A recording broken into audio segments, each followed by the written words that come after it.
ചങ്ങായിമാരെ, നിങ്ങളെല്ലാം ഞെട്ടിക്കുന്ന വാർത്ത അറിഞ്ഞു കാണുമല്ലോ. എറണാകുളത്തെ കാനറ ബാങ്കിലെ ക്യാന്റീനിൽ ബീഫ് നിരോധനം. ഇനി ആ ക്യാന്റീനിൽ ബീഫ് വെക്കാനോ ബീഫ് കഴിക്കാനോ പാടില്ല. ആരാന്നത് പറഞ്ഞെന്നറിയാം. ബീഹാറിന്ന് പുതിയതായി വന്ന ഒരു സംഘി മാനേജർ, ബീഹാറിന്ന് കള്ളപ്പയറ്റും പഠിച്ചു വന്ന കള്ള ബഡുവ ഇറങ്ങിക്കോണം ഇന്ന് തന്നെ കേരളത്തിന്റെ അംഗത്തിട്ട്. ഇനി ഇവിടെ കണ്ടുപോയിക്കൂടെ തന്നെ. ആ സംഘി മാനേജർ വിചാരിച്ച് കേരളം എല്ലാം ബീഹാറിലെ പോലെ ചാണകം തിന്ന സംഘികളാന്ന് മൊത്തം. ആ മരപ്പൊട്ട ഉത്തരേന്ത്യ സംഘിക്ക് അറിയോ കേരളത്തിലെ ചാണക സംഘിയൊക്കെ വരെ ബീഫും പൊറോട്ട ഇല്ലാണ്ട് ജീവിക്കാൻ പറ്റൂലെന്ന്.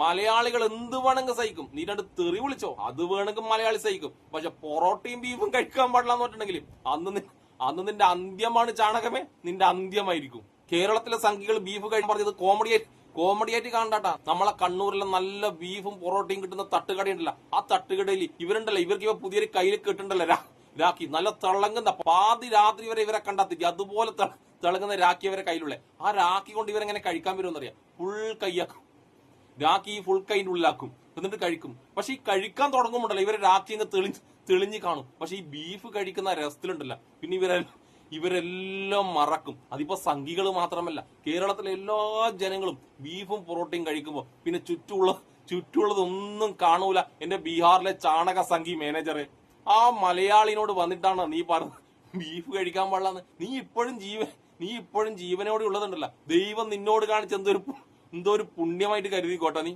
എന്തായാലും ആ ബീഹാറി സംഘി മാനേജർ അവിടെ ബീഫ് കഴിക്കാൻ പാടില്ലെന്ന് പറഞ്ഞ പാട് ആ കാനറ ബാങ്കിലുള്ള എല്ലാവരും ജാതി മത ഭേദമന്യേ ആ ബീഹാറി സംഘി മാനേജറുടെ അണ്ണാക്ക് കയറി വെടിപൊട്ടിച്ച് അപ്പം തന്നെ ഓൺ ദി സ്പോട്ടിൽ തന്നെ കുറെ ബീഫും വാങ്ങിക്കൊണ്ടിട്ട് അവിടെ ബീഫ് ഫെസ്റ്റ് നടത്തി. ബീഫ് ഫെസ്റ്റ് എന്ന് പറഞ്ഞിട്ട് ഒന്നൊന്നര ബീഫ് ഫെസ്റ്റ്. ഈ സംഘി മാനേജർ മൂഞ്ചി പണ്ടരടങ്ങി. നമുക്കെന്തായാലും അതിന്റെ വാർത്തയിലോട്ടൊന്ന് പോയിട്ട് വരാല്ലേ ബാ. നമസ്കാരം. എറണാകുളം കാനറ ബാങ്കിന്റെ റീജിയണൽ ഓഫീസിന് മുമ്പിൽ ഒരു വ്യത്യസ്തമായ പ്രതിഷേധം നടക്കുകയാണ്. ബീഫ് കഴിച്ച് പ്രതിഷേധം നടത്തുകയാണ്. ഈ ഓഫീസിനുള്ളിൽ ബീഫ് കഴിക്കരുത് എന്ന് റീജിയണൽ ഡെപ്യൂട്ടി ജനറൽ മാനേജർ ഇവിടുത്തെ ജീവനക്കാരോട് പറഞ്ഞിരുന്നു. അതിനെ തുടർന്ന് വലിയ പ്രതിഷേധമാണ് കാനറ ബാങ്ക് ജീവനക്കാരുടെ ഇടയിൽ ഉയരുന്നത്.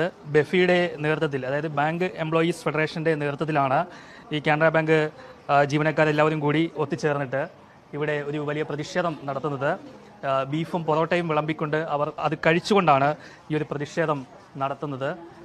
വലിയ പ്രതിഷേധമായിരുന്നു കഴിഞ്ഞ ഏതാനും ദിവസങ്ങളായിട്ട് കാനറ ബാങ്ക് ഉദ്യോഗസ്ഥരുടെ ഇടയിൽ നടന്നുകൊണ്ടിരുന്നത്. അതിനെ തുടർന്നിട്ടാണ് ഇപ്പോൾ ബെഫിയുടെ നേതൃത്വത്തിൽ കാനറ ബാങ്കിന്റെ റീജിയണൽ ഓഫീസിന് മുന്നിൽ ഇത്തരത്തിൽ ബീഫ് കഴിച്ചുകൊണ്ടൊരു പ്രതിഷേധം നടത്തുന്നത്. കുറച്ച് ദിവസങ്ങൾക്ക് മുമ്പ് ഈ പറയുന്ന റീജിയണൽ മാനേജർ അവരുടെ ഓഫീസർമാരോട്, ഇവിടെ ഓഫീസർമാർ മാത്രമേ ഉള്ളൂ, ഓഫീസർമാർക്കിടയിൽ BFI സംഘടന ഇല്ല, അവരുടെ അടുത്ത് വരുന്ന ഈ മാനേജർ പറയുകയാണത്രേ ഈ ഓഫീസിനുള്ളിൽ ആരും ബീഫ് കഴിക്കാൻ പാടില്ല. ഇവിടെ ഒരു ചെറിയ ക്യാൻറ്റീൻ പോലെ പ്രവർത്തിക്കുന്നുണ്ട്. ആ ക്യാൻറ്റീൻ പ്രവർത്തിക്കുന്നവരോട് അവിടെ ബീഫ് പണ്ടുപോലെ കൊടുത്തുകൊണ്ടിരുന്നതാണ്. ബീഫ് എല്ലാ ദിവസവും അല്ല, ചില ദിവസങ്ങളിൽ അറിയാമല്ലോ. ബീഫ് ഇനി മുതൽ വിതരണം ചെയ്യാൻ പാടില്ല. ഇത് ഇന്ത്യൻ ഭരണഘടന പ്രകാരം പ്രവർത്തിക്കുന്ന ഒരു പൊതുമേഖലാ ബാങ്കല്ലേ. ഭക്ഷണം എന്നുള്ളത് മനുഷ്യന്റെ സ്വാതന്ത്ര്യത്തിന്റെ ഭാഗമാണ്. ഈ റിപ്പബ്ലിക് ആയിട്ടുള്ള ഇന്ത്യയിൽ നമ്മുടെ ഭരണഘടന നിർവചിക്കുന്ന രൂപത്തിൽ ഭക്ഷണം എന്ത് കഴിക്കണം എന്നുള്ള അവനവന്റെ തീരുമാനമാണ്. ഞങ്ങളാരെയും നിർബന്ധിച്ച് ബീഫ് കഴിപ്പിക്കുകയല്ല. ഞങ്ങൾ ഇന്ന് ഇവിടെ ബീഫ് കഴിച്ച് തന്നെ ഇതിൽ പ്രതിഷേധിക്കും. അദ്ദേഹം വന്നതിന് ശേഷം ഒരു ഉത്തരവ് ഇറക്കിയിരിക്കുകയാണ്. ഇവിടെ പ്രവർത്തിക്കുന്ന ക്യാന്റീനിൽ എല്ലാ വിഭവങ്ങളും വിതരണം ചെയ്തുകൊണ്ടിരുന്നത്, നോൺ വെജിറ്റേറിയൻ ഉൾപ്പെടെ എല്ലാ വിഭവങ്ങളും വിതരണം ചെയ്തുകൊണ്ടിരുന്ന ഈ ക്യാന്റീനിൽ ഞാൻ വന്നതിന് ശേഷം ഇവിടെ ബീഫ് ഉപയോഗിക്കാൻ പാടില്ല എന്നൊരു പുതിയ ഉത്തരവ് അദ്ദേഹം കൊടുത്തിരിക്കുകയാണ്. നിങ്ങൾ നോക്കണം, കേരളത്തെ പോലൊരു സംസ്ഥാനത്ത്, കേരളത്തിന്റെ ഹൃദയത്തിൽ പ്രവർത്തിക്കുന്ന എറണാകുളം പോലൊരു പട്ടണത്ത്, അതിൽ ഏറ്റവും പ്രധാനപ്പെട്ട കാനറ ബാങ്കിന്റെ റീജിയണൽ ഓഫീസിൽ നിന്നുകൊണ്ട് ഇത്തരത്തിലൊരു ഉത്തരവിനെ അദ്ദേഹത്തിന് എങ്ങനെ ധൈര്യം ലഭിച്ചു എന്നാണ് ഞങ്ങൾ ആലോചിക്കുന്നത്. ഈ ശാലയ്ക്കുള്ളിൽ ഈ റീജിയണൽ ഓഫീസിന് മുന്നിൽ കുറച്ച് മാസങ്ങൾക്ക് മുൻപ് ഈ മാനേജർ അധികാരം ഏറ്റെടുത്തതിന് ശേഷം അദ്ദേഹം പറഞ്ഞത്രേ ഈ ബാങ്കിലെ മാനേജർമാരോ ഓഫീസർമാരോ ഒന്നും വാതിലിന് അപ്പുറത്തേക്ക് വന്നു കഴിഞ്ഞാൽ ബീഫ് കഴിക്കാൻ പാടില്ലാന്ന്. നല്ല കാര്യമാണ്, കാരണം ബീഫ് എന്ന് പറയുമ്പോൾ പോത്തെന്ന് വേണമെങ്കിൽ പറയാമല്ലോ. പോത്തിനെ കഴിക്കണമെന്നാ പറയണേ. പോത്തിനെയൊക്കെ കഴിക്കാതെ നല്ല മനസ്സുള്ള ആളല്ല ആണെന്ന് മനസ്സിലായല്ലോ. സ്വഭാവം പോത്തിനെക്കാളും കഷ്ടം. എന്നിട്ട് അയാൾ പറയാ പോത്തിറച്ചി കഴിക്കാൻ പാടില്ല. ആരാണോ തെരഞ്ഞെടുത്ത് പറയാനുള്ള അവകാശപ്പെടുത്തത്? ഇതിപ്പോ കാനറ ബാങ്ക് സ്റ്റാഫുകളും ബെഫിക്കാരും മാത്രമേ ഉള്ളൂ കേട്ടോ. ഈ വിവരം നാളെ പത്രങ്ങളിലൂടെ പുറത്തു വന്നു കഴിഞ്ഞാൽ ഈ കാനറ ബാങ്കിന്റെ മുന്നിലേക്ക് നാളെ മുതൽ ചിലപ്പോ ബീഫ് ഫെസ്റ്റിവലിന്റെ നല്ല കളിയായിരിക്കും. നിങ്ങളത് മനസ്സിലാക്കണം. നിങ്ങൾ തന്നെയാണ് നിങ്ങളുടെ ഈ സ്ഥാപനത്തെ നശിപ്പിക്കുന്നത്. അങ്ങനെ നശിപ്പിക്കാൻ കൂട്ടി നിൽക്കില്ല തൊഴിലാളികൾ. അതുകൊണ്ട് തന്നെ അദ്ദേഹം ഇത്തരത്തിൽ ഇറക്കിയ ഉത്തരവ്, വാക്കാൽ നൽകിയ ഉത്തരവ് ഇപ്പോ ഈ ബാങ്കിന്റെ ഉള്ളിലുള്ള ഓഫീസർമാരോടൊക്കെ അദ്ദേഹം നടന്നു പറയുക ആരെങ്കിലും പുറത്തുനിന്ന് ചോദിച്ചാൽ ഞാൻ അങ്ങനെ പറഞ്ഞു എന്ന് പറയരുത്. ഞാൻ പറഞ്ഞത് ഇവിടുത്തെ കാന്റീനിൽ ബീഫ് ഉണ്ടാക്കുന്ന പാത്രത്തിൽ എനിക്ക് ഭക്ഷണം തന്നാൽ, അപ്പൊ അതിലൂടെ ബീഫിന്റെ ഗന്ധം എനിക്ക് വന്നാൽ എനിക്കൊരു ബുദ്ധിമുട്ടല്ലേ, അതുകൊണ്ട് നിങ്ങൾക്ക് അതൊന്നും ഒഴിവാക്കാൻ പറ്റില്ലേ എന്ന് ചോദിച്ചപ്പോ എല്ലാവരും പറഞ്ഞത് സാറിന് ബീഫ് വേണ്ടെങ്കിൽ ഞങ്ങൾക്കും ബീഫ് വേണ്ട. അങ്ങനെ വേറൊരാൾ ബീഫ് കഴിച്ച പാത്രത്തിലോ അല്ലെങ്കിൽ ബീഫ് ഉണ്ടാക്കിയ പാത്രത്തിലോ നിനക്ക് കഴിക്കാൻ മടിയാണെങ്കിൽ എന്റെ ഉന്നത കുലിയനായ ബീഹാറി സംഘി, നീ നിന്റെ പൊരക്കുന്ന് പാത്രം എടുത്തിട്ട് കൊണ്ടുവരണടാ, എന്നിട്ട് അതിൽ നക്കി മുഞ്ചാ മതി. നീ ഞാൻ ഒന്നുകൂടി പറയുന്ന ബീഹാറി സംഘി, മലയാളി എന്ത് സഹിക്കും, എന്തും പൊറുക്കും, പക്ഷെ പൊറോട്ടയും ബീഫും അതിൽ തൊട്ട് നീ കളിച്ച നീ തീർന്നടാ, നീ തീർന്ന്. നീ ഒന്ന് ആലോചിച്ച് നോക്കിയാൽ നിന്റെ ഉത്തരേന്ത്യ സംഘികൾ എത്ര എണ്ണം കേരളത്തിൽ വന്നിട്ട് പ്രസംഗിക്കുന്നു. എന്നിട്ട് കേരളത്തിൽ എപ്പോഴെങ്കിലും അവർ വന്നിട്ട് അവരുടെ സംഘികളോട്, കേരളത്തിലെ ചാണക സംഘികളോട് ബീഫ് നിരോധിക്കണം, ബീഫ് കഴിക്കാൻ പാടില്ലെന്ന് എപ്പോഴെങ്കിലും പറഞ്ഞിട്ടുണ്ടാ? അങ്ങനെ ഏതെങ്കിലും ഉത്തരേന്ത്യ സംഘി വന്ന് ഇവിടെ കേരളത്തിൽ അങ്ങനെ പറഞ്ഞിട്ടുണ്ടെങ്കിൽ അവർക്കറിയാം അന്ന് കേരളത്തിൽ BJP തീർന്ന്, പിന്നെ ഒരൊറ്റ BJP ഉണ്ടാവില്ല. കാരണം ഞാൻ നേരത്തെ പറഞ്ഞതുപോലെ കേരളത്തിൽ ഒരു മനുഷ്യനും ബീഫും പൊറോട്ടയും കഴിക്കാണ്ട് ജീവിക്കാൻ പറ്റില്ല. അതിന് സംഖ്യയല്ല, ചാണക സംഖ്യയല്ല, അതിലേറ്റവും വലിയ സംഖ്യയായാലും ശരി, അതില്ലാണ്ട് പറ്റൂല. പൊറോട്ടയും ബീഫും ഇല്ലാണ്ട് പറ്റൂല എന്ന് പറഞ്ഞാൽ പറ്റൂല. എന്തായാലും അതിനെതിരെ പ്രതിഷേധിച്ച ആ സംഘടനക്ക് എന്റെ എല്ലാ അഭിവാദികളും. അങ്ങനെ തന്നെ വേണം. ഇനി അവൻ അധികം വർത്താനം പറഞ്ഞാല് അവന്റെ വീട്ടിൽ പോയിട്ട്, അവൻ എവിടെയാണോ താമസിക്കുന്നത് അവിടെ പോയി ബീഫ് ഉണ്ടാക്കി കഴിക്കണം, അവന്റെ മുന്നിലിട്ട് തിന്നണം. അവന് കൊതി വരണം, കൊതി വന്ന് പണ്ടാറടങ്ങി തീരണം ആ പരനാറി ബീഹാറി.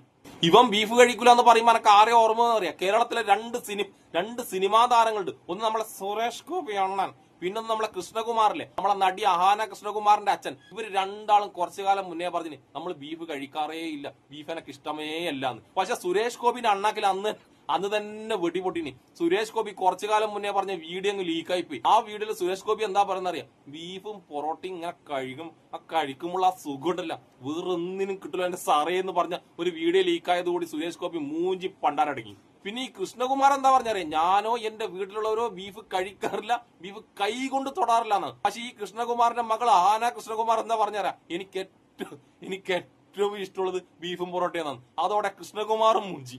അതുകൊണ്ട് ഞാൻ ഒന്നുകൂടി പറയുന്ന, ബീഹാറിന്ന് കള്ളപ്പയറ്റം പഠിച്ചു വന്ന കള്ള ബഡുവൻ ബീഹാറി സംഘി ബ്ലഡി ഫുൾ ഇന്ന് തന്നെ അറിയിക്കൊള്ളണം കേരളത്തിന്റെ അംഗത്തെട്ടെന്ന്. നീ എന്ത് വേണമെങ്കിലും പറഞ്ഞു, പക്ഷെ ബീഫും പൊറോട്ടയും നിന്റെ അന്ത്യം കുറിക്കും. നിന്റെ അന്ത്യം കുറിക്കും എന്ന് പറഞ്ഞാൽ നിന്റെ അന്ത്യം കേരളത്തിലെ സംഘികൾ തന്നെ കുറിക്കും. പിന്നെ കുറെ ചാണക സംഘികൾ ഈ വീഡിയോന്റെ എല്ലാ അടിയിൽ ഇങ്ങനെ കമന്റ് ഇടുന്നുണ്ട്. അങ്ങനെയാണെങ്കിൽ മുസ്ലിങ്ങളോട് പന്നി കഴിക്കാൻ പറ. എല്ലാ ചാണക സംഘികളെ മുസ്ലിങ്ങൾ എപ്പോഴെങ്കിലും നിങ്ങളെ നിർബന്ധിച്ചൊരു ബീഫ് കഴിപ്പിച്ചിട്ടുണ്ടാ? നിങ്ങൾ ചാണക സംഘികൾ വേണമെങ്കിൽ നക്കി മുഞ്ചാ പോരെ? നിങ്ങൾക്ക് ഈ സാധനം നക്കി മുഞ്ചും വേണം, എന്നിട്ട് അതിനെ കുറ്റവും പറയും വേണം. അതുകൊണ്ട് ഞാൻ ഒന്നുകൂടി പറയട്ടെ, ഒരു മുസ്ലിം ഒരു ഹിന്ദുവിനോട് നീ ബീഫ് കഴിച്ചേ പറ്റൂന്ന് എവിടെയും പറഞ്ഞില്ല. മലയാളിക്ക് ബീഫിനോടുള്ള ഇഷ്ടം കൊണ്ട് മലയാളി കഴിക്കുന്നതാണ്. അതുകൊണ്ട് മലയാളി അന്തസ്സോടുകൂടെ തന്നെ പറയും, ബീഫും പൊറോട്ടയും അത് തൊട്ട് ഏതെന്നറിയാൽ ശരി, അത് ബീഹാറിന്ന് വന്ന പരനാറിയായാലും ശരി, അതിൽ തൊട്ട് കളിക്കണ്ടെന്ന്. അതുകൊണ്ട് ആരും കാണാതെ ബീഫും ബീഫിലുള്ള ഉള്ളി മാത്രം തിന്ന ഉള്ളി സുരേന്ദ്രന്റെ അനുയായികൾ അറിയാൻ വേണ്ടിട്ട് നിങ്ങൾ ആരും കാണാതെ ഒളിച്ചു നിന്ന് ബീഫ് നക്കി മൂഞ്ചുന്നത് മലയാളിക്ക് അറിയാഞ്ഞിട്ടല്ല. മലയാളി പിന്നെ ബീഫല്ലേ പൊറോട്ടയല്ലേ വെച്ച് വെറുതെ വിടുന്ന. അതുകൊണ്ട് ഈ ഉത്തരേന്ത്യ സംഘിനെയും ഉത്തരേന്ത്യ സംഘികളെയും നിങ്ങൾ തന്നെ നിലക്കീർത്തിക്കോ. അതുകൊണ്ട് എന്നെ ഇഷ്ടപ്പെടുന്ന എല്ലാവരോടും ഞാൻ ഒന്നുകൂടി പറയുന്ന, നാളെ ഞായറാഴ്ചയാണ്, പോയിട്ട് നല്ല ബീഫും നല്ല പൊറോട്ടയും വാങ്ങി വയറ് നിറച്ചങ്ങോട്ട് കഴിക്കുക. അപ്പൊ എന്നെ ഇഷ്ടപ്പെടുന്ന എല്ലാവർക്കും എന്റെ ഒരു നല്ല സുലാൻ.